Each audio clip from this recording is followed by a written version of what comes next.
question of how to adequately deal with the country has been of great concern for the West over the past few years. Putin's war of aggression against Ukraine has made the scenario of a possible escalation of the conflict between China and Taiwan more acute. The Russian-Ukraine war has also made very obvious how dangerous economic dependence can be, especially when it comes to vital resources. Meanwhile, the calls for an economic decoupling from China have recently shifted more towards a so-called de-risking. In its last strategic outlook on China, which the EU published in 2019, it outlined 3 different terms for its relationship with China. 1, partner, 2, competitor, and 3, rival. In today's session, we want to reflect on the question whether these categories still provide adequate orientation for the EU's approach, or whether the new EU Commission needs to adapt its strategy. This session will be held in the Altbach pitch format.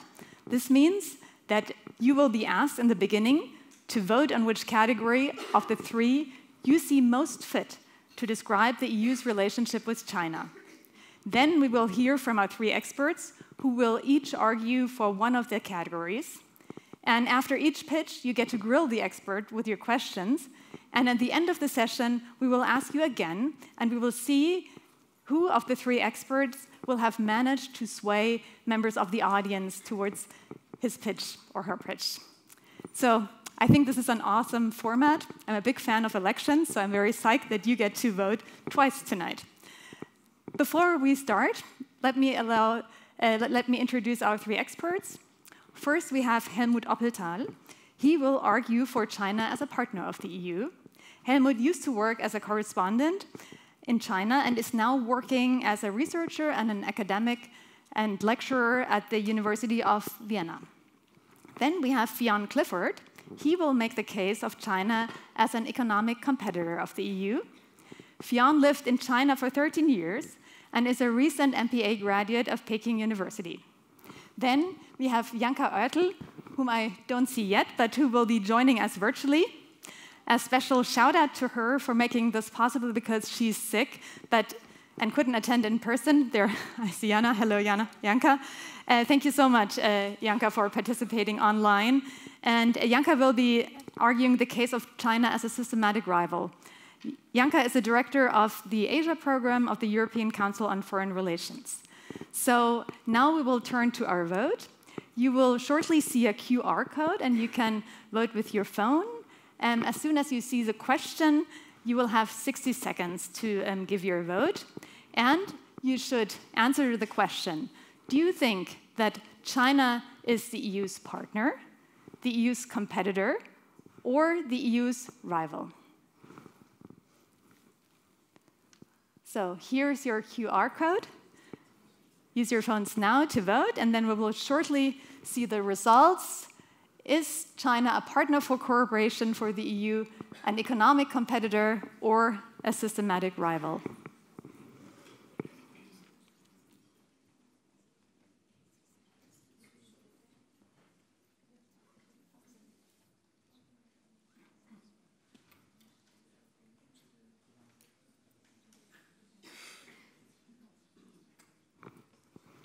So if you have all passed your votes, we should shortly see the results. We will then proceed in the order of Helmut Oppelthal, trying to convince us that China is a partner, Fionn Clifford arguing for China as an economic competitor, and Janka Oertel arguing that China is a systemic rival. So we can see the results. 21% in the audience see China as a partner for cooperation, 35% as an economic competitor, and 43%, so a slight majority, as a systemic rival. We will see how these votings change after we've heard from our 3 experts, and it gives me great pleasure to give the stage to Helmut Oppelthal, and let's hear him argue for a partnership.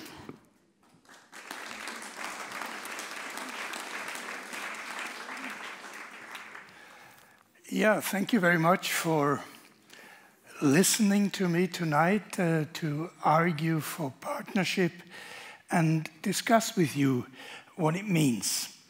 When I had been asked a while ago to plead for partnership of the EU with China this evening, I thought it would be a very easy task. Partnership, cooperation, that's something very even sexy, something positive. Everyone likes to cooperate. And only when I looked at things closer, I realized that it's not all that easy and even quite controversial. And compared to the other two ways of relationship. So one thing I realized is that cooperation between EU and China has been widely reduced over the last years. It has already been said under Xi Jinping, China reorientated a lot. And things are complicated, as the title of this night says. So when we look more closely on what cooperation, what is possible at all, we have to look at the interests of Europe and of China. So what does Europe want? What does China want? And what maybe could still be common fields that would lend themselves to cooperation? And what would be the obstacles? So Europe, what does it want? We want to retain our economic, technological power, even increase it if possible. We want to remain or become sort of an independent, respected global player. And we want to preserve and create world peace globally and in the neighborhood.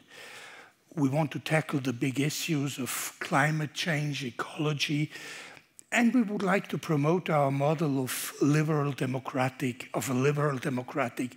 welfare state, not in a missionary way, as maybe this was the case in the past, but as a sort of soft power tool to underline the legitimacy of Europe to play a separate role from other big powers in this world. What does China want? In first place, China wants to advance its national interests. It wants to become #1 in all fields: defense, economy, technology, in the new world order. It wants to stress its self-reliance. It wants to assert its own capacities, sovereignty, non-interference. It also wants to tackle the big global issues of climate change, ecology, and others. And it also wants to preserve peace because it needs it for its economic development. So preserving global peace and security, tackling the big global issues of climate and the ecology could be two fields of cooperation, of partnership. But we do have obstacles. Some were already named.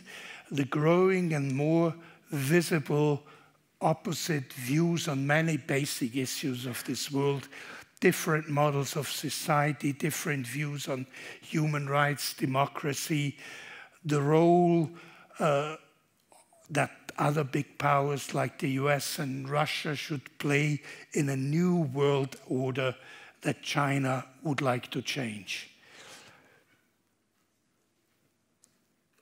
All this hints that the space for cooperation is maybe limited. And what should we do with that? Still, there should be no, like in economy, no decoupling, but a kind of equivalent to the de-risking that the European Union has proposed for economic relations.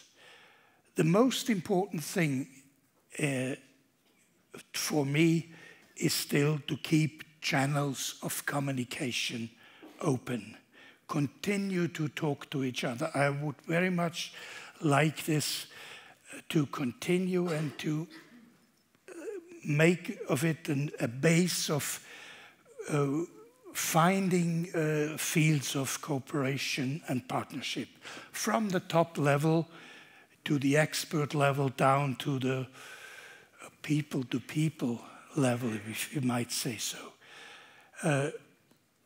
Cooperations have become much less over the recent years, I say. There was the COVID years, but apart from that, there was a change, mainly in the Chinese view of the world, that also made the European view of this kind of relationship change and shift to new priorities and new, as we have learned from the 2019 decision on a new approach of the European Union towards China. People-to-people cooperation seems also quite important to me. Not the exchange of delegations and officials, real people-to-people. What can that be? Cultural exchanges, school academic exchanges, tourism, just to name a few of them. But I would say there is a condition to it. Europe must stand by its positions, its values, its commitment to a democratic, liberal welfare state. Even if China has other ideas, but my opinion is China does respect if somebody stands by its values and its positions. And there should be no, in this people-to-people cooperation, no censorship, no coercion included. So when I come to the conclusion now, we are basically back to the big issues of this world in the first place. Security, global system, peace in the world, climate change, environment. And there are fields where both sides are interested to find common ground. So I say it again, the important issue is to keep all channels of communication open, like the de-risking, no breakdown of communication. It's not much, but it's something that may lead to other forms of finding other ways of partnership, cooperation in this field or that field. We have to stand by our European values in doing that, and we have to be realistic when we view China. We also should maintain unity in the EU. Europe might, like others do, also go for tactical economic gains in such cooperation wherever it is possible, but still we need to avoid escalation as much as this is possible. Of course, this also depends on China, but that's very important if we want to pursue our ideas of continued cooperation and partnership.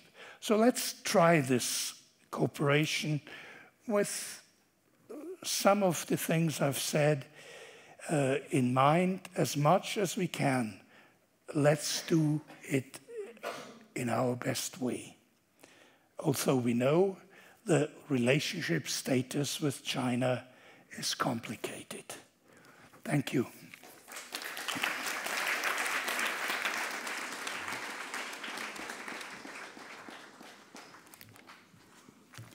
Thank you very much, Helmut, for your call to avoid escalation with China while keeping channels of communication open and strengthening people-to-people cooperation and all the while standing by our European values. Thank you very much.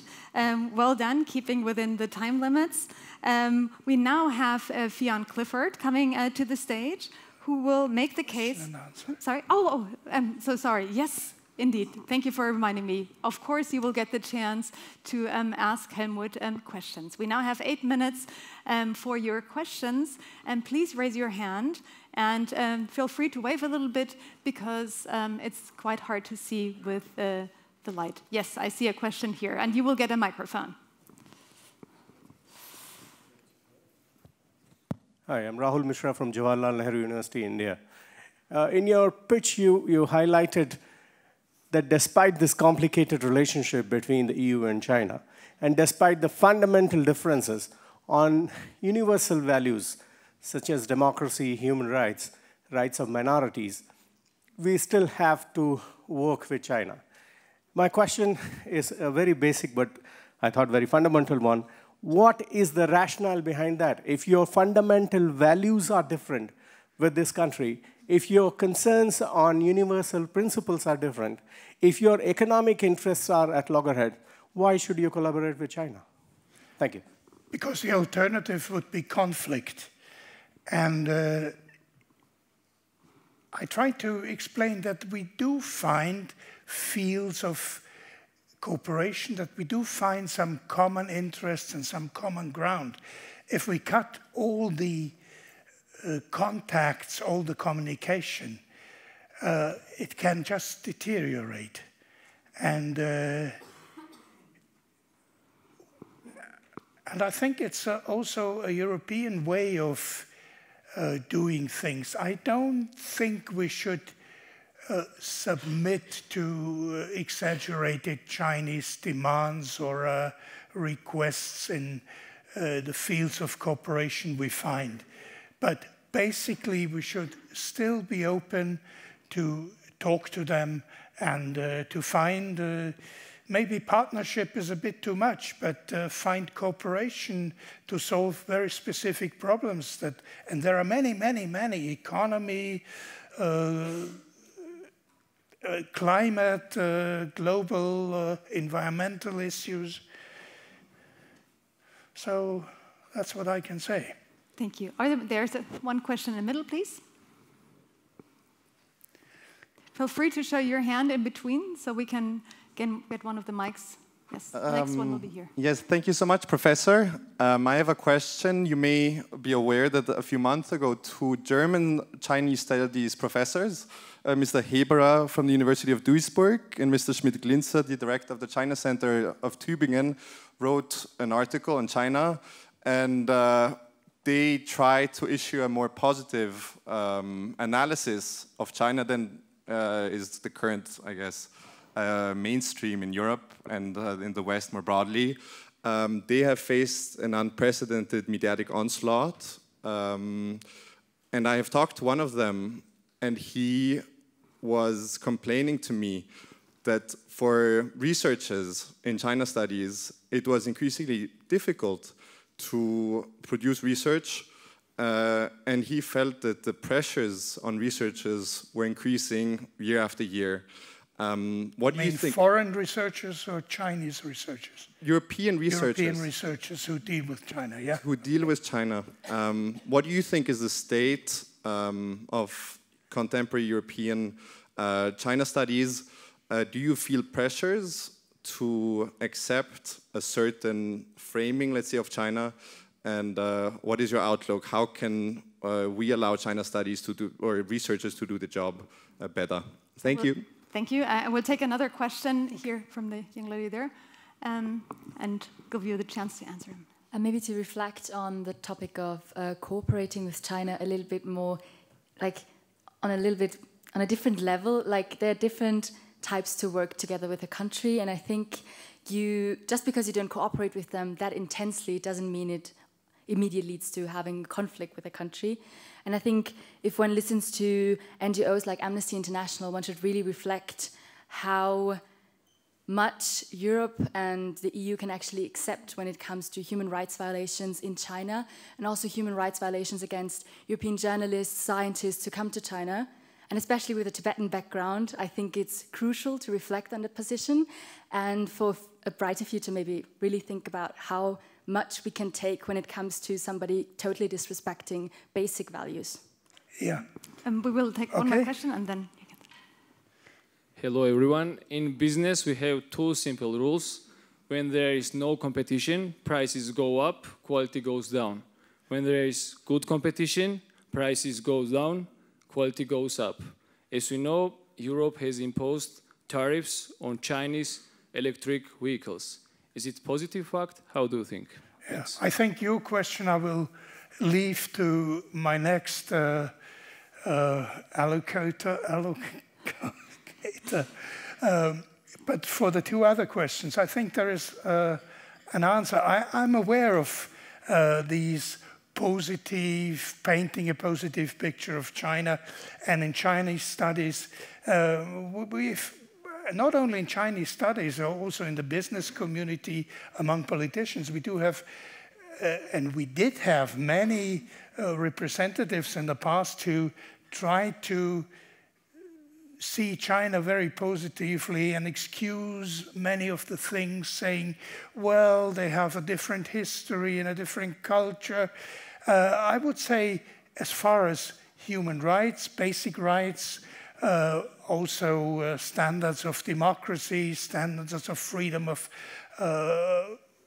press, freedoms of opinion are concerned, there is no way to compromise for Europe. I did not plead for that. On the contrary, I said, you have to be realistic what China really is.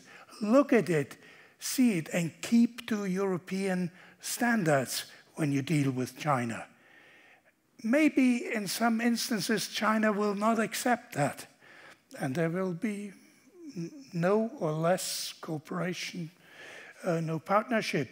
But there are enough fields of common interest where some kind of cooperation is still possible and still important for us also to keep these contacts, these channels, this dialogue open. Maybe at the moment we are very much talking to each other only, telling our views and they are telling theirs. And we're not meeting in the opinion. So we do not have to accept all those nasty things that are happening in China, but still there are enough reasons to keep in contact, to do some sort of exchange where our basic views are not put into question. Thank you very much. Thank you, Helmut, for presenting your case.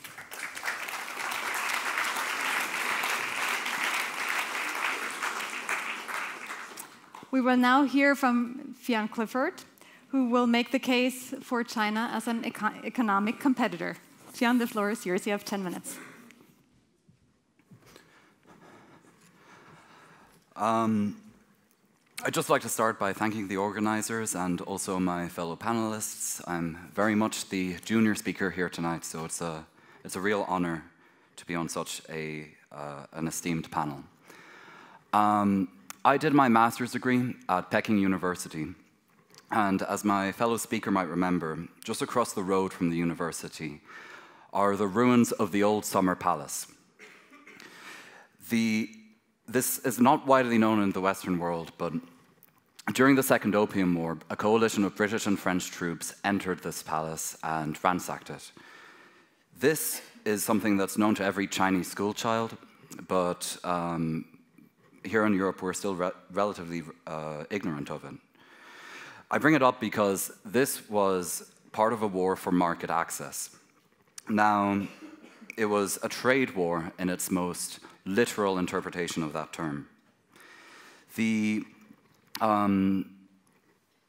So obviously a lot has changed since the 1860s. Our methods of resolving trade disputes are a lot better than they once were. But over the next couple of minutes, I'm going to argue that the defining factor in our relationship with China, what drives it through its highs and lows, remains the same as it always has been. It's trade. And I believe that in the past few years, this trade relationship has been defined more and more by economic competition. Now, I'll start by very quickly and respectfully trying to rebut the other opinions that have been put forward on this stage and that are about to be put forward by the next speaker. First, on the issue of systemic rivalry. Now, in the 2019 EU Commission statement, what was brought forward was the idea that China, I believe the exact wording was, is a systemic rival promoting alternate forms of government. China does not have promoting its alternate forms of government as a top priority. It obviously is more than willing to cooperate with other authoritarian states, but it's not actively trying to spread its ideology abroad as it was during the Cold War.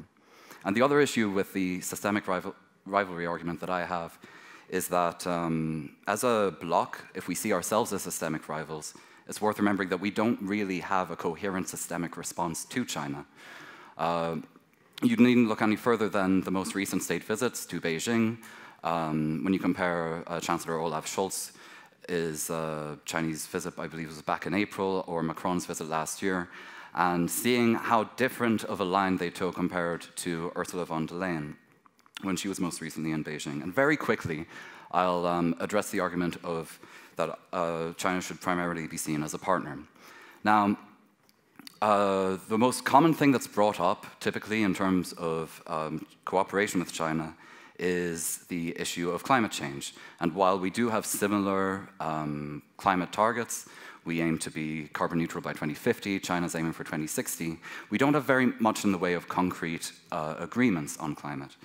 In most other ways, China can't be realistically seen as a partner. Just last Tuesday, Chinese Premier Li Qiang went to Moscow ostensibly to focus on economic cooperation, but he was followed on Thursday by the head of the PLA ground forces, who met his Russian counterpart, also in Moscow. So, and the same goes for Taiwan. China's obviously never ruled out the use of military force, and a military conflict in the Taiwan Strait would be catastrophic, not just for Europe, but for the entire world. So why do I say economic competitor? Well, on the face of it, it doesn't make an awful lot of sense. We are each other's largest trading partners. By some measures, it's the largest trade relationship in the world. But China has a very, very different economic model from anywhere in Europe. To go back a little bit, China's development was largely spearheaded in the 1980s with low-level, localized policy experimentations. The local officials were largely given their own prerogative to develop whatever tax incentives or perhaps subsidies for local industries that they could come up with. And the most successful of these policies reached regional level. The most successful of those became national level policy. So what ended up developing was a state with a ostensibly capitalist economy with a very heavy level of state intervention. Now, this didn't really matter to the West when we saw China as a large-scale, reliable, low-cost manufacturing hub. But as time went on and the fruits of this proactive industrial policies that they had developed started to show, and they moved up the value chain, they began to control much more of the production process. And today we see China leading in many industries and owning the companies themselves that contribute to these industries. Now, I think this comes into I think you can make the argument that ideology does matter in the EU-China relationship. When we look at this factor of state intervention, China isn't restrained by the same level of sort of free market, laissez-faire principles that we typically are in the West and in the EU. This is most recently, the most recent example of this is the big hot topic right now, which is electric vehicles.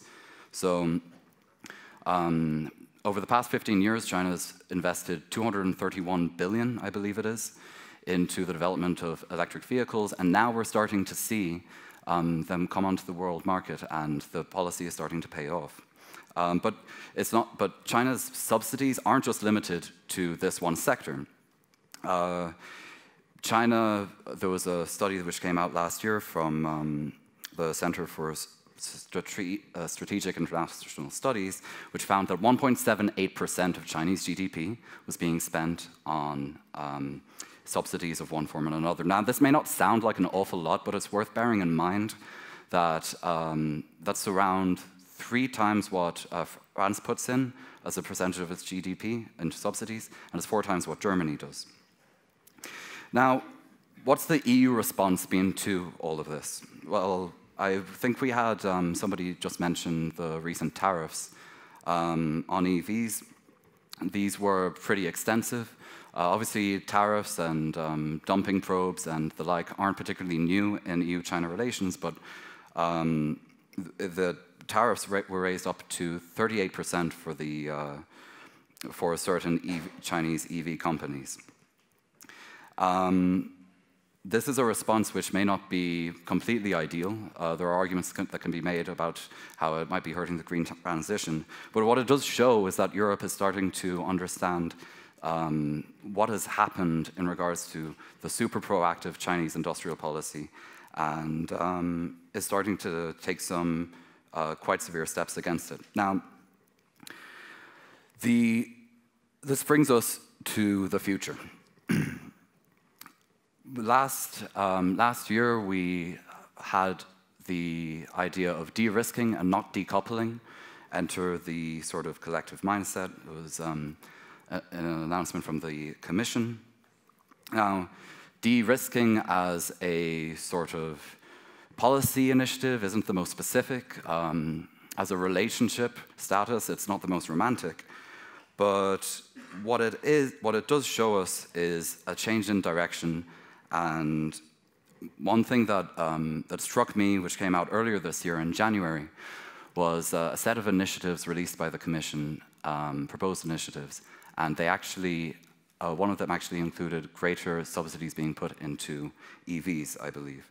So the way forward in the end for Europe might actually be to take a page out of China's book and finally start investing in our own crucial sectors.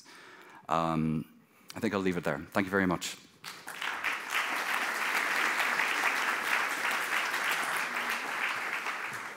Thank you very much, Evian, for your presentation. I'll now take your questions. Please raise or wave your hand again if you have a question for Fian.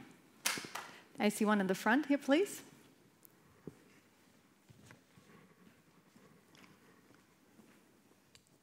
First of all, thank you very much. My name is Georgia. I'm coming from Bosnia and Herzegovina. Since I'm also aspiring to study in China at a certain point, my question to you is, from your experience, do you think it would be more beneficial if we had more European students coming to China and understanding the culture and politics there, since we have many Chinese students who come to Europe and then they bring certain values back or they stay here? So what is your opinion on vice versa exchange, and how did it influence you in kind of understanding firsthand how things function there? Thank you. Absolutely. Are we taking them? Go ahead while we get a mic to the gentleman in the back. Well, it's obviously pretty lopsided at the moment. We have a lot more Chinese students in the West than we do Western students in China. I don't know if there is going to be a massive influx of Western students coming to China anytime soon. The Chinese government is actually super proactive in this. It has a very large scholarship program. Myself and most of the people that I knew who were students managed to get on it, but I think it's a problem of awareness, just not knowing the opportunities that are there. But I suppose maybe there is also a bit of a. It takes a lot to move to China. Like it's not everybody wants to do it. It's quite a daunting thing especially if you've never left your country, or So I'm not sure actually. Yeah. The gentleman in the back, please. Hello, my name is Dietmar Pichler. I'm founder of the Decision for Resilience Network. You mentioned before that China is not an ideological competitor. Then I would raise the question, why do they invest so much into into propaganda, into this subtle social media, for instance, showing that the Chinese system works so much better than us, that Western media is constantly lying, this whole campaign of the so-called better system, more efficient system. Sure. There's another question in the middle, right? The gentleman in the white sweater? No? Okay, well then please go ahead and answer the question. Yeah. China absolutely does do that. The specific thing that I was referring to was the wording of the definition of systemic rivalry, where they're promoting their alternative forms of governance. Chinese misinformation that you see on social media and whatnot is usually going towards a specific opinion that they want you to have. They're not necessarily trying to, convince you of the glories of socialism. They're not trying to foment, rebellions or revolutions. That's what I meant. Then I see a question in the far back.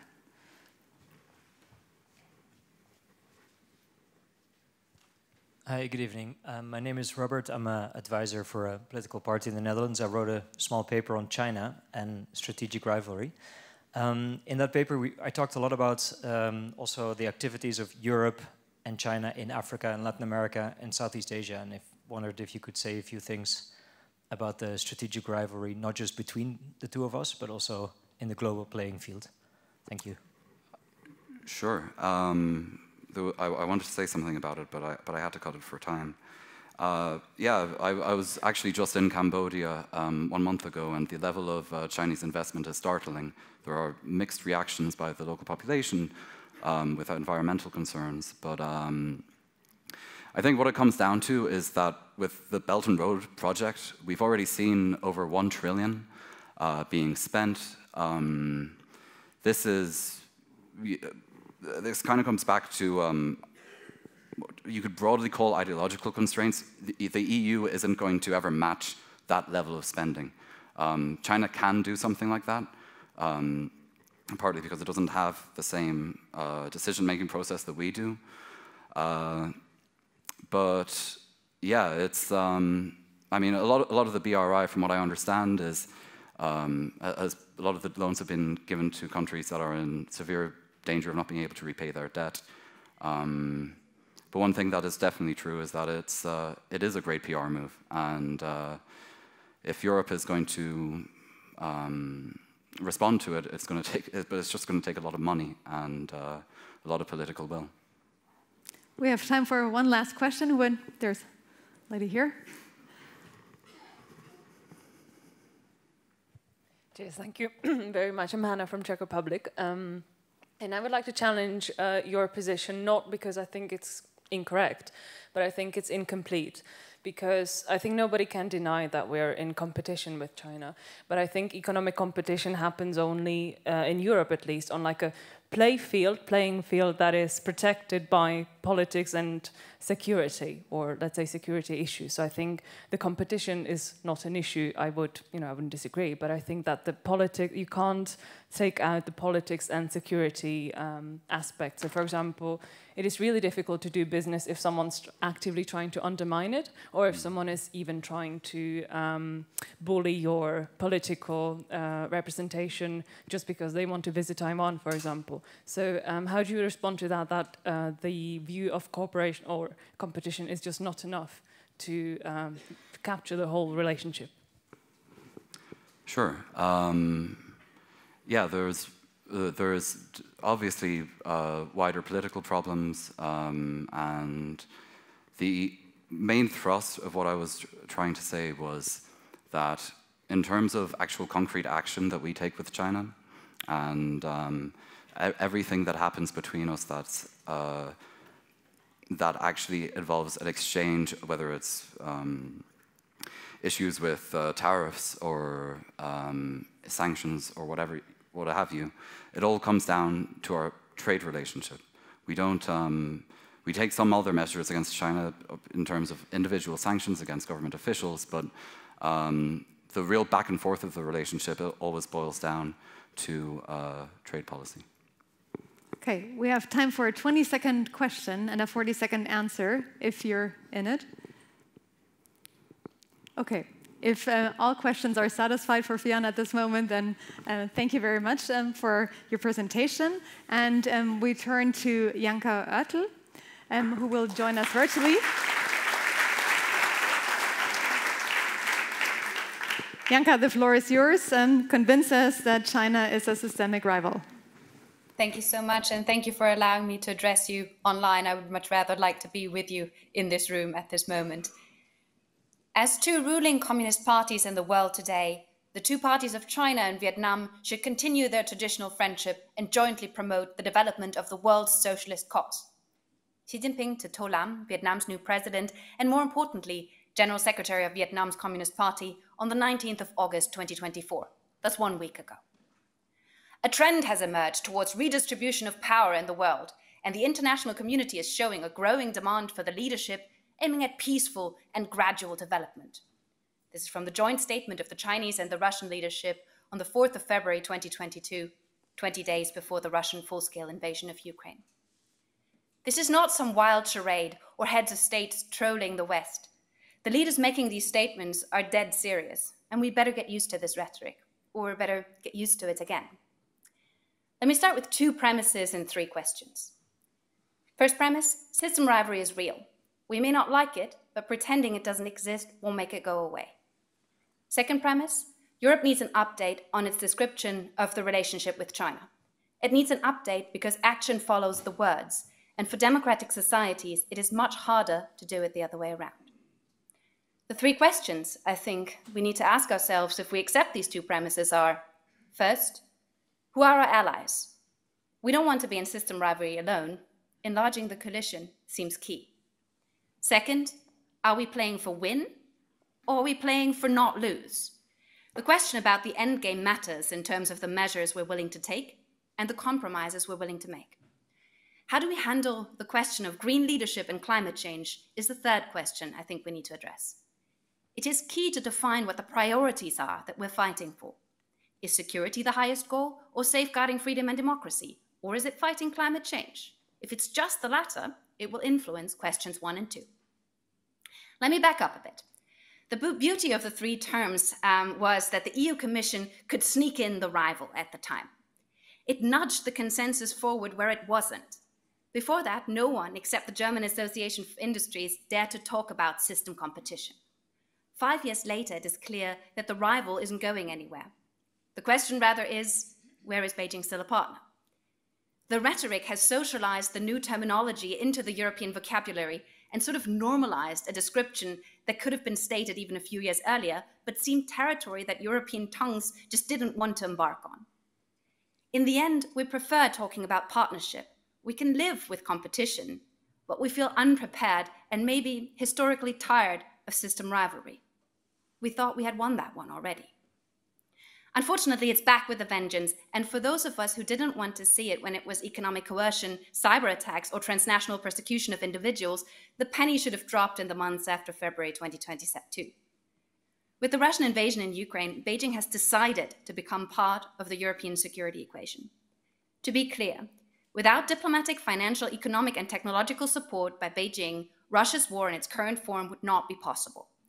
This is clearly about power and about exerting power in the world. But it is equally about pushing back against the West and eliminating the threats that Western liberal politics poses to the Communist Party. The CCP is a Marxist-Leninist party.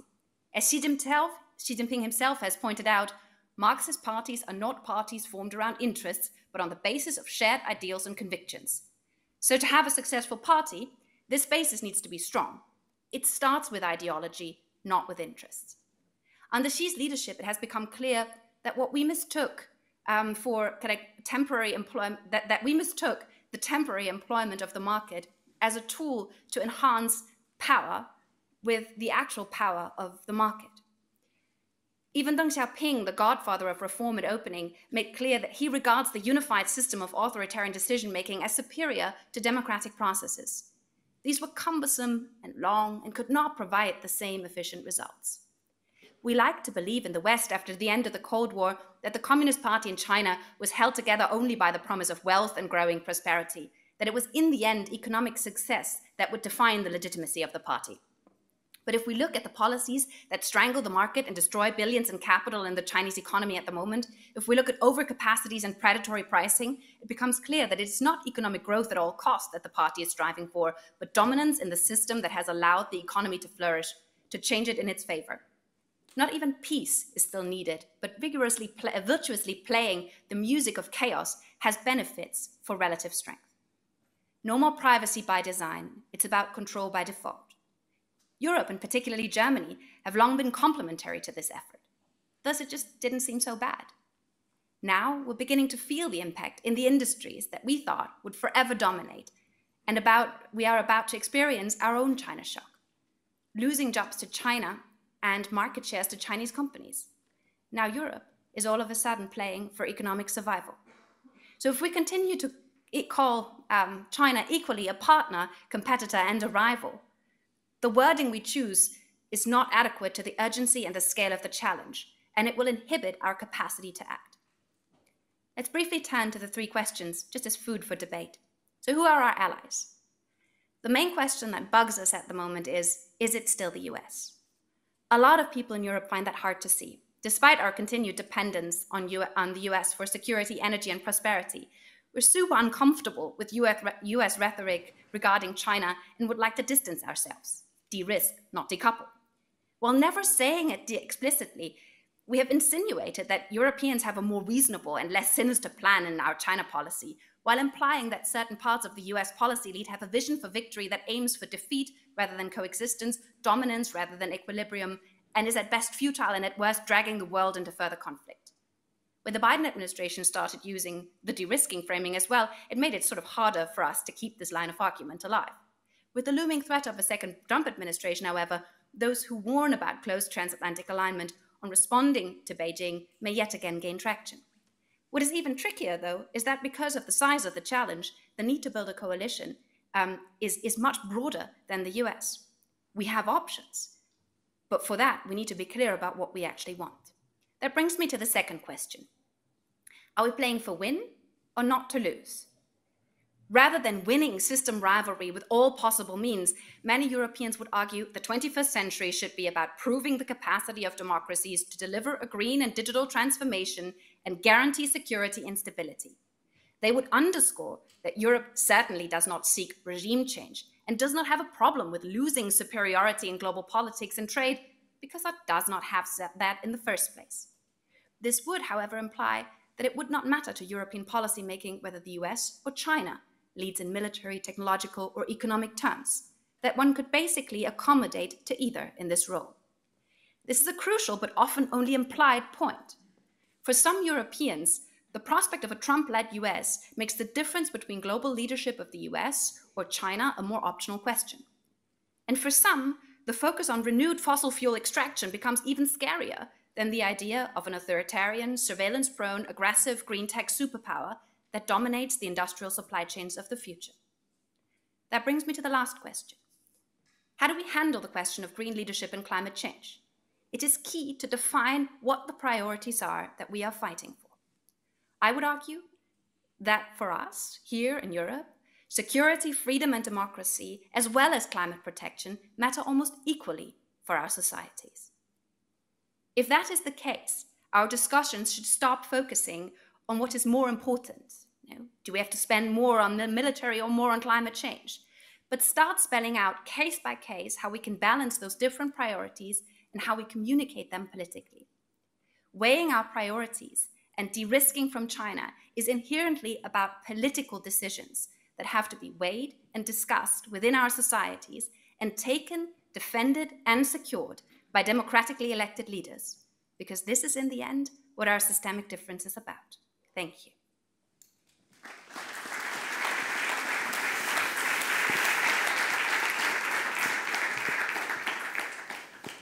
Thank you very much, Janka, for your plea for finding political will to address the systemic rivalry. We will now take questions from you for Janka. Please raise your hand if you are interested in asking a question. I see one here in the front.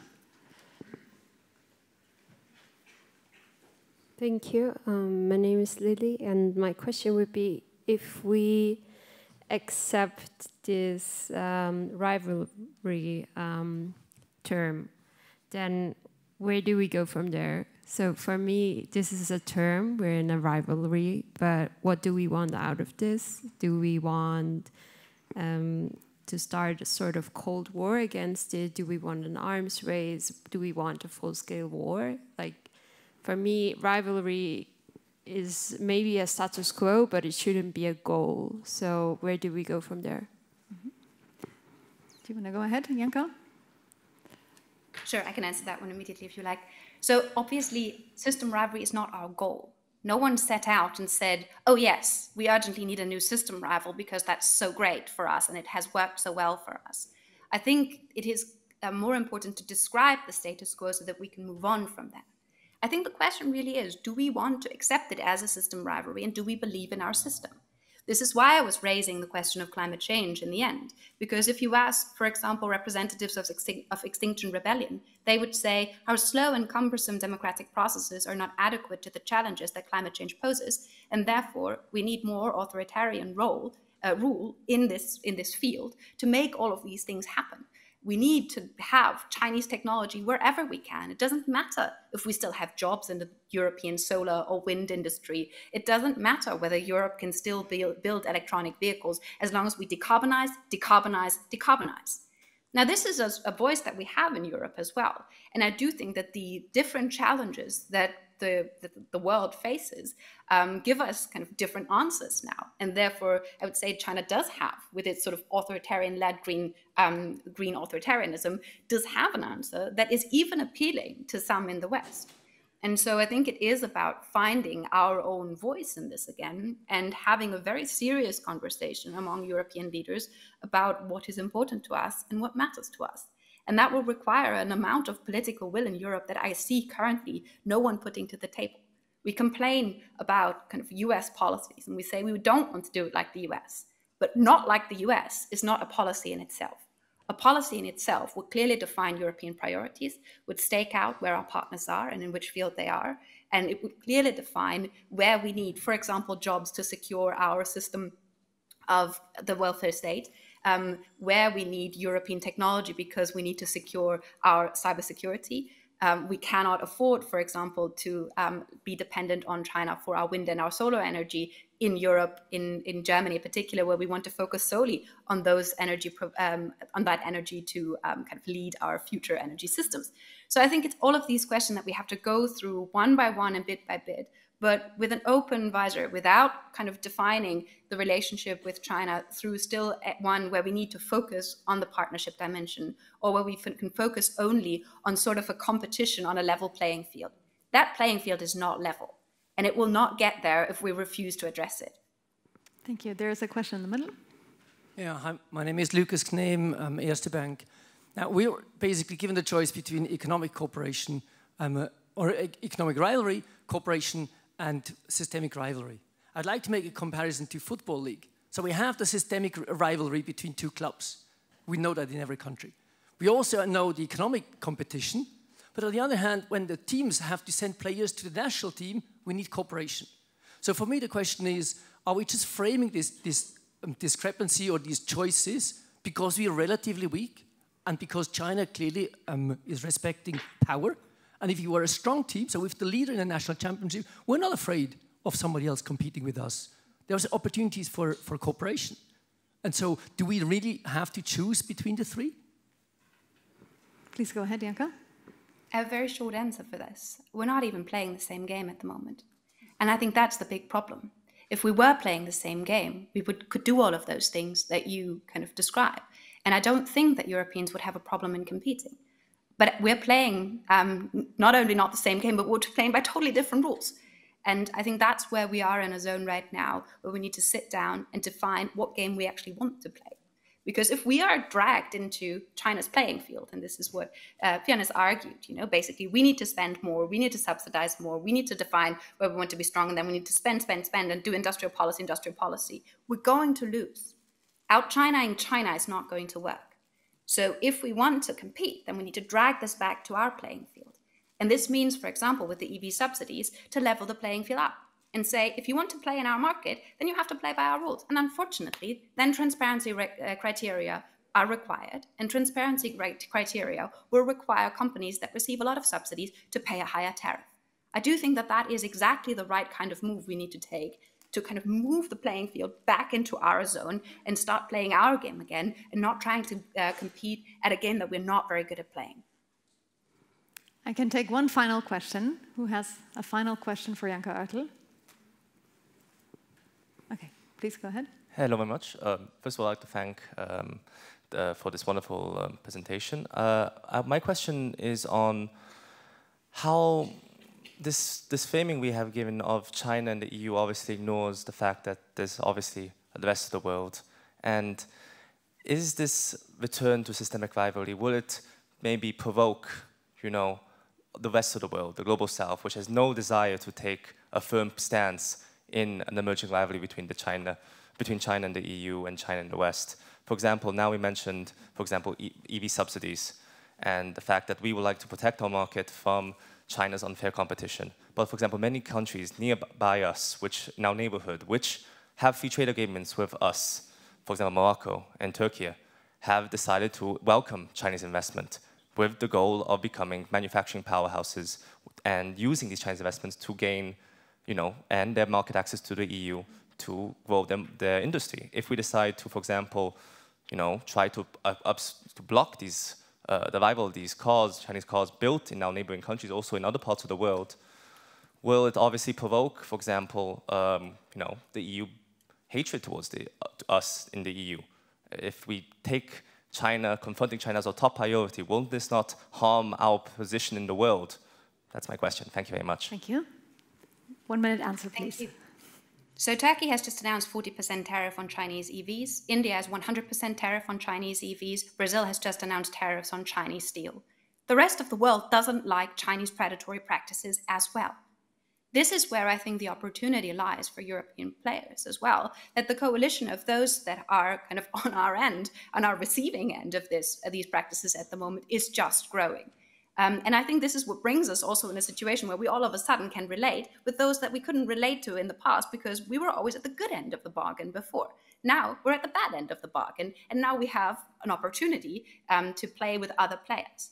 Now that will mean we need to make offers. If we want to have the most competitive European market for electric vehicles, which I think from a green perspective and from a competition perspective would be a fantastic idea, that should be a market where competition between American, Japanese, Korean, Vietnamese, Moroccan, but European cars should be possible, right? If we want that to be possible, if we let Chinese cars in without any hindrance, then there will be no more competition. This is the one area where I would agree with Elon Musk, where he says, you know, there will be no more competition if Chinese cars go on the markets without any barriers. And so I think this is where we can actually play an important role, but it would mean that we have to overcome certain things that are really uncomfortable. That would mean aggressively opening our markets to certain other countries where we have been quite protective of our markets before. This would mean to have kind of lowering some of our standards in some trade agreements so that we can accommodate some of the other countries' preferences for our benefits. So I think this is where it becomes all the tough choices, and we won't have all of the above. We won't have the cake and eat it, but that's something that European politicians like to tell their publics, and I do think that this is where we have to stop being unrealistic and start saying what are the actual tough choices and really explain why do we have to make them. Okay, thank you very much, Janka Oertel. So now that we've heard from our three experts, you have the tough decision to vote again. Who convinced you most?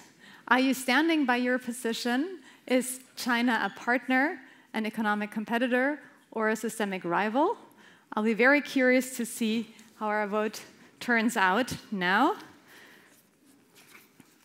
In the first vote, we had a minority seeing China as a partner, roughly a third seeing China as a competitor, and a majority seeing China as a rival. So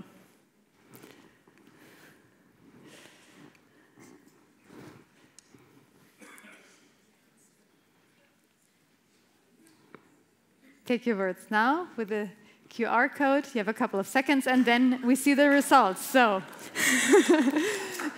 apparently, we have even more pessimism that China can be a partner. A little, well, we're still seeing votes coming in. So is everybody all set? Yeah. We also have a decline in optimism for mere economic competition. And it seems that Janka Oertel has managed to convince a great majority of the audience that China is indeed a systemic rival.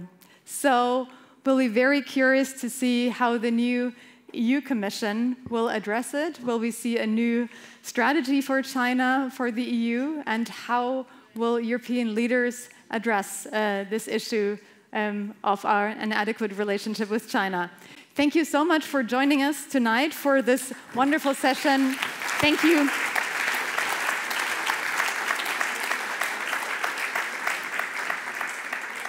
Thank you to our three experts. And if you're not fed up with complicated relationships, there is a hike on Wednesday morning focusing on the EU's role in the Middle East. So you're very welcome to join us in. Thank you. Have a nice evening.